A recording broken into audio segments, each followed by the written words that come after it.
All right, so what is your favorite thing about advisory? I'd have to say it gives you an opportunity to get some of your work done, and also I have Miss Heisler, and she's really nice. So yeah. I would say that the rest of the periods are shortened, so that's really cool. And it gives you like another 30 minutes to eat lunch, so then you just have an hour to do whatever you want. And Mrs. Eisler, best advisory teacher. Don't add me. Hey, big facts. What is your favorite thing about advisory? I think my favorite thing about advisory is taking time out of all the other periods. I like that it fits in my schedule well, and it gives me an opportunity to complete my work. All right, what do you think of the advisory program? I think it's a pretty good program. Lets you get your work done, get caught up on things, and do fun activities like we're doing now. I think it was a very good decision to include this. I think it's going to have a lot of positive effects and new incentives for a lot of people. All right, that's all I got for you guys today. All right, so what's your favorite thing about the advisory program? Probably right now, I would say it's getting to know the other students that you don't really know and being able to actually get to know them and know that you can talk to them. I like the study hall one because I don't be doing my work sometimes, and it helps me get caught up. And I like Miss Jacobson, too. Leaving class early. That works, I guess.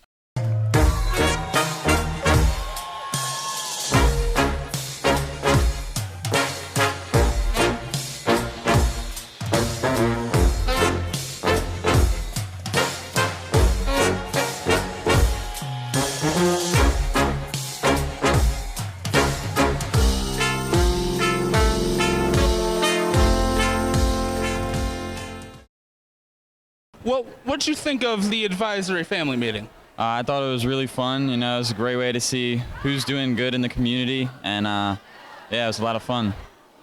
What'd you think of the advisory family meeting? You know what? It was a lot more interesting than I thought it was going to be. I thought we were all just going to literally get in a circle and sing Kumbaya, something like that.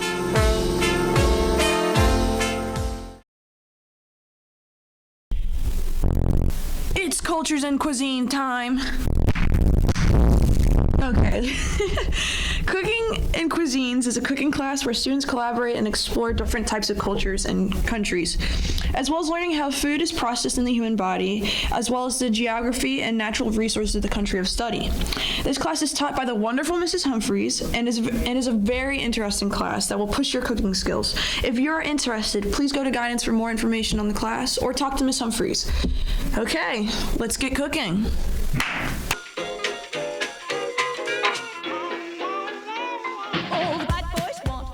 Hello, my name's Leah, and I'm here with Bruce.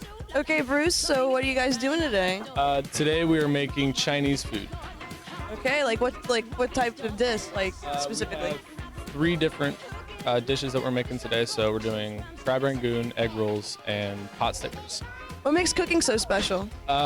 It's a good thing to learn. Like, you can always go out and buy stuff, but it's a bit more rewarding when you know how to make the dish yourself and, you know, learn the culture of wherever it is you're cooking and just having that knowledge.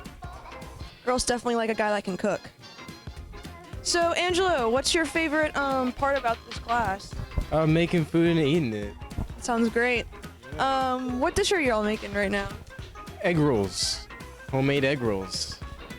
Indeed, that's what it says on this piece of paper.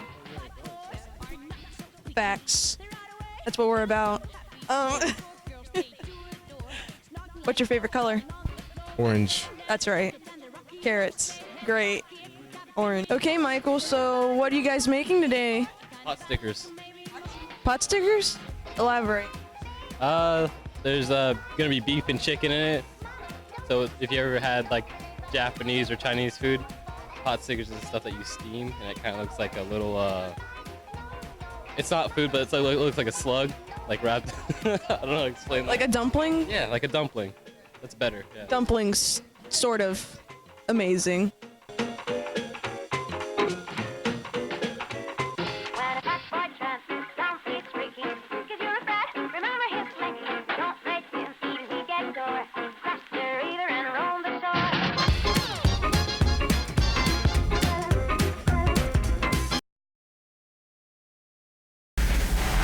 It's entertainment time.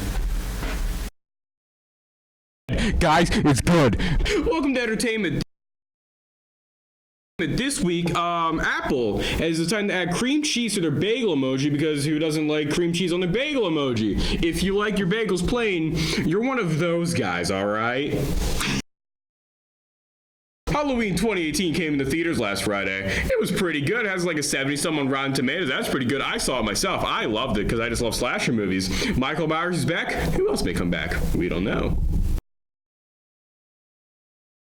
Luke Cage, that Netflix series that no one really watched, it's not getting a third season. Poor Power Man.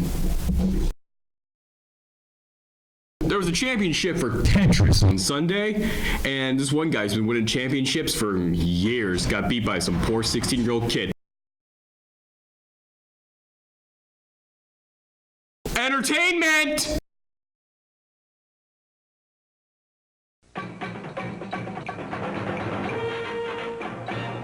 Your celebration is a sham. Your bullshit liberty and unholy license.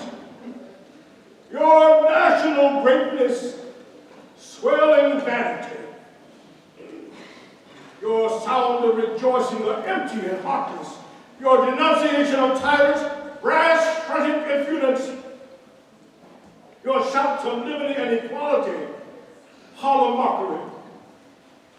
Your prayers and hymns, your sermons and thanksgivings with all of your religious parade and solemnity are to him mere bombast, fraud, deception, impiety, and hypocrisy.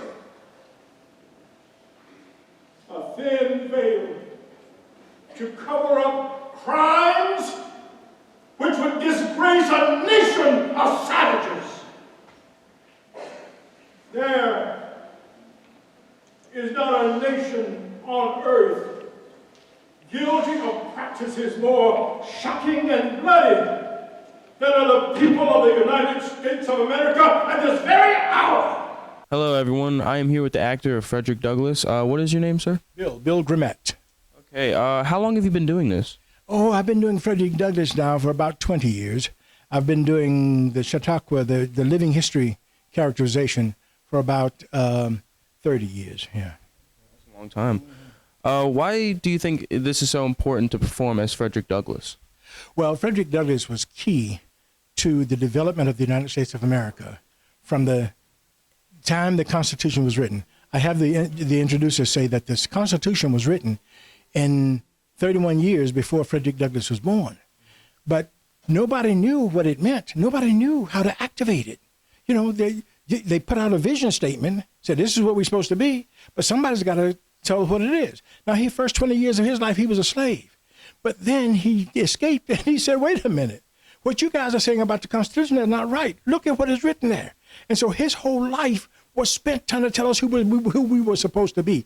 It is absolutely special that we know about Frederick Douglass, because if we don't, we really don't understand the Constitution. What message do you want your audience to take from your performance the most?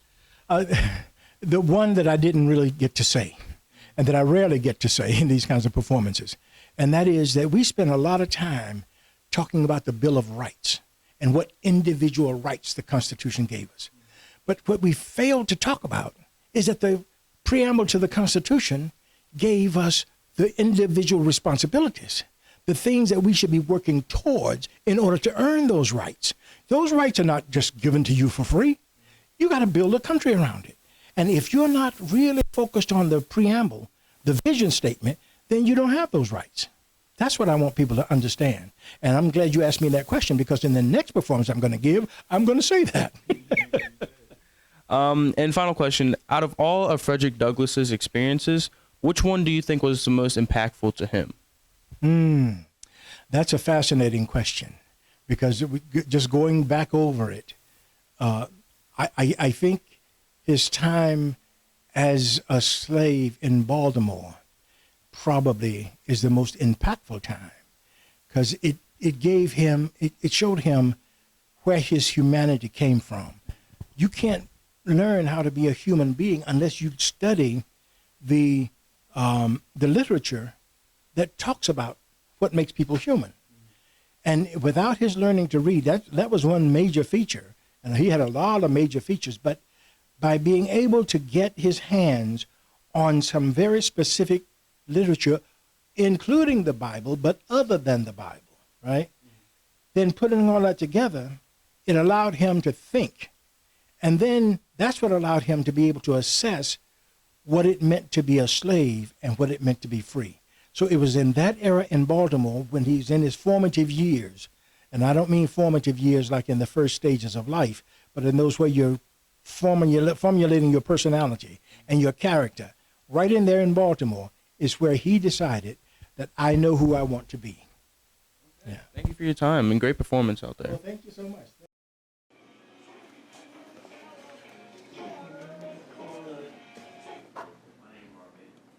Sports. Sports.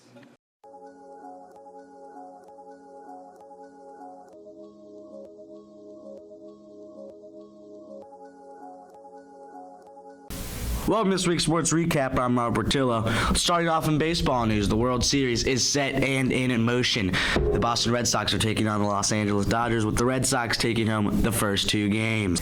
In NFL news, Justin Tucker misses his first PAT of his entire career just at the right time. During the course of the game today, snap in the hole look at looks that. good. That thing that was like my golf. Statistically, in his 7th year, the most accurate kicker in NFL history. Ravens lose. Patrick Mahomes continues to shatter NFL records with 22 touchdowns through his first 8 starts, and Drew Brees enters the 500 touchdown club. In NBA, basketball is back! Woo! Fans are getting their first look at the Golden State Warriors or Amon Stars in LA Bron, and there were some fireworks in the home opener for Bronny. And then Paul gets in the face. Rondo throws a punch.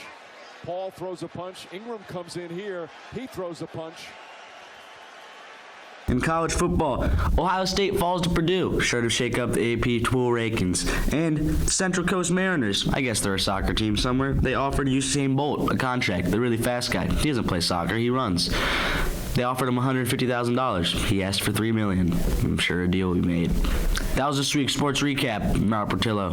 Be the ball. She see money all around me. I look like I'm the man.